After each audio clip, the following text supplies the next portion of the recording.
Hello,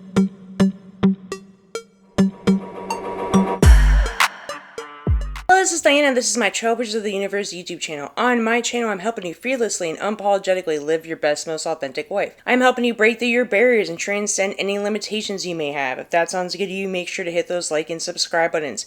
And before we get started, I offer intuitive transformational coaching. So if you need intuitive guidance to help motivate and support you on your spiritual, healing, and or self-improvement journey, my contact information is in this video description, as well as my Facebook group, TikTok, and Instagram links. On February 24th, 2024, we have a full moon in Virgo. So the topic of this video is going to be 5 things you should do for the Virgo full moon 2024. Remember that new moons are about starting the cycle, more about bringing in new energy, and full moons are more about closing the cycle and releasing energy. So Virgo is a mutable earth sign. They are known to be hardworking, a perfectionist at times, very critical, judgmental, analytical, also kind, patient, practical, reliable, and can be worrisome as well. So 5 things you should do for this Virgo full moon. Number 1, give yourself compassion and forgiveness. I said that the Virgo sign is very critical. And sometimes it can seem like they're very critical of others, maybe judgmental of others, but a lot of that is coming from them being critical of themselves. Sometimes it's more projecting, right? So it's about knowing that we're just human beings and everybody has different journeys on this planet and different struggles that they're dealing with, and no one's perfect. And just forgive yourself when you make mistakes. Forgive yourself when you're not turning out to be the perfect version that you expect yourself to be. Try to have more empathy for others as well. So everyone has strengths and weaknesses. We all came on this planet to have a human experience. And the human experience isn't about being perfect all the time. It's about accepting ourselves. Accepting our light and our shadow side. Accepting all of our experiences and that they have a purpose. So even if something isn't going according to the plan that you had in your mind, there's a purpose for it. And maybe it's going to lead to a better destination than you can imagine, but you're too focused on the mistake or the flaw that you're not seeing the bigger picture and the beauty in the moment. When we focus so much on the perfection and what's going wrong, we're totally missing what's going right and all the other gifts that life has to offer and all the other beautiful experiences. It's kind of about throwing that critical microscope away and having compassion and acceptance for yourself and forgiving yourself and others. So you're doing the best you can with what you have, and sometimes you don't have a lot, right? So you kind of just have to make the most of what you have and just keep learning and keep improving. You know, you're never going to reach a perfect state, and that's the beauty of it, is sometimes the beauty is in the flaws and of the imperfections. Number 2, let go of the need to control and perfectionism. So I group these together because sometimes the need to control is related to the perfectionism. Like you want to control everything so everything is perfect, right? So allowing yourself to be messy and imperfect and chaotic at times, because that's the human experience, like I said before. When you're holding on to that control and perfectionism, it can be even more anger, feeling guilty because you didn't do this the right way. Feeling guilty because you didn't meet up to this standard.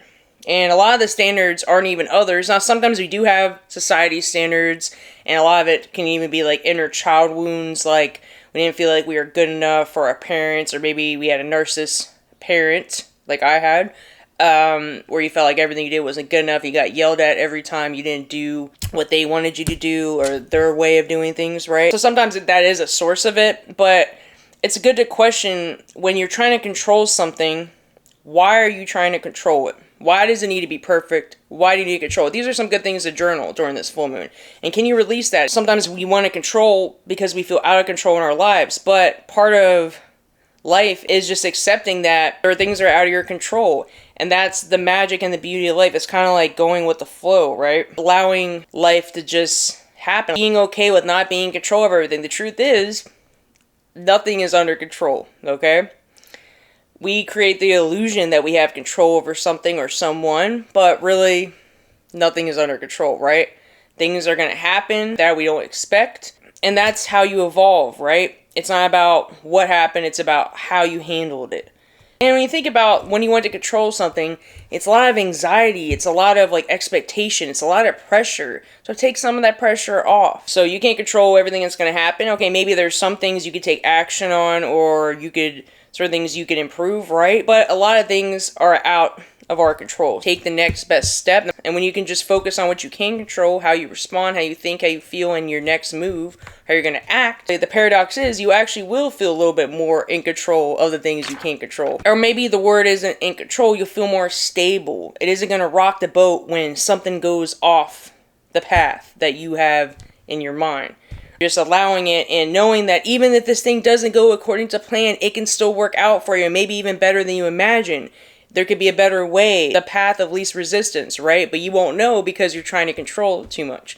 So letting go of the need of control so you can let the magic of life surprise you. It's more about allowing and not forcing so much. Number 3, accepting mistakes as a part of your growth. I always say that it's only a mistake if you didn't learn something. And a lot of times what we consider a mistake in our mind isn't really a mistake. It doesn't meet our standard or society's standards, but I also think we need a shift of what we consider messing up or a mistake. Maybe you needed to make that decision that had an undesirable outcome so you could learn the lesson. So maybe it wasn't even a mistake. You know, we have to really shift the way we think sometimes. I always say if you're not getting out of your comfort zone, you're not evolving. So this goes back with you allowing yourself to be imperfect. It's about seeing challenges as an opportunity for growth instead of like a setback. And even the setbacks, right, you can come back from it. It's about how you bounce back from it. Sometimes you bounce back even stronger than before and you have a different perspective on life, and maybe that's what you needed to move forward and reach your goals anyway, or your desired reality anyway. Number 4 is surrendering to the flow of the universe. So this kind of goes back into letting go of the control. When we let go of the control and just surrender and say, you know what? I don't know how this is going to turn out. I don't know what's going to happen. And you know what? A lot of this is out of my control in most situations, right? So I'm just going to allow what's going to happen and just see what happens. And kind of letting go of that fear of the unknown. A lot of what you're fearing is fear of the unknown. It could be based on maybe you had a past traumatic experience or something like that. So that might have you in fear of the future.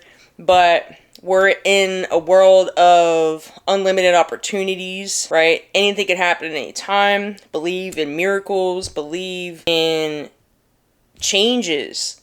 Change is the only constant in this universe, and that's what scares people. The Virgo is also a mutable sign, so they're not like a fixed sign where they're more resistant to change. They are a little bit more, they can adapt more to changes better than some of the other earth signs.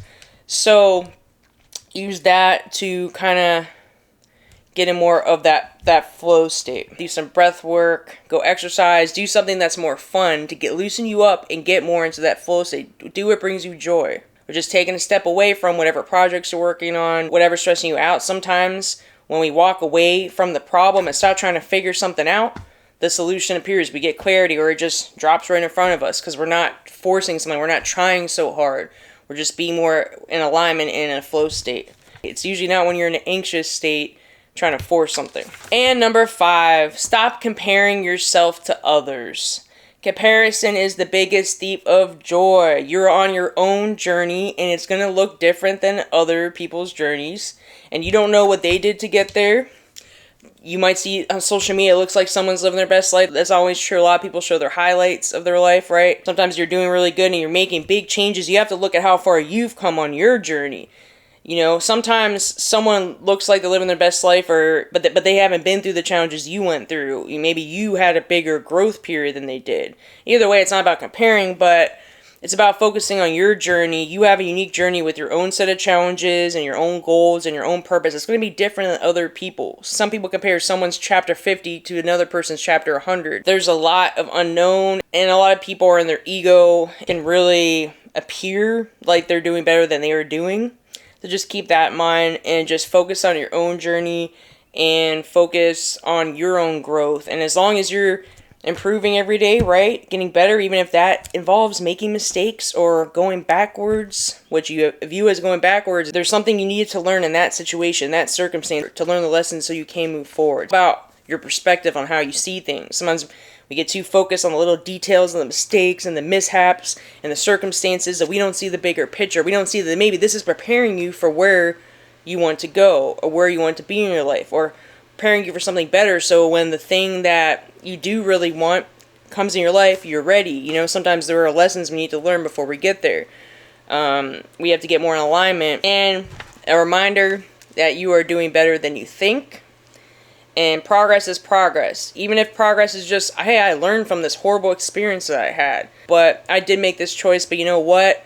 I gained this in the process. I might have even lost something, or I maybe view it as a loss, but it's actually helped me gain more knowledge, or just helped me become a better person. It helped me learn so I make a better choice next time.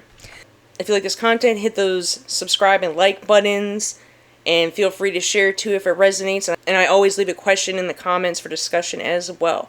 Have a good day, namaste, and happy Virgo full moon.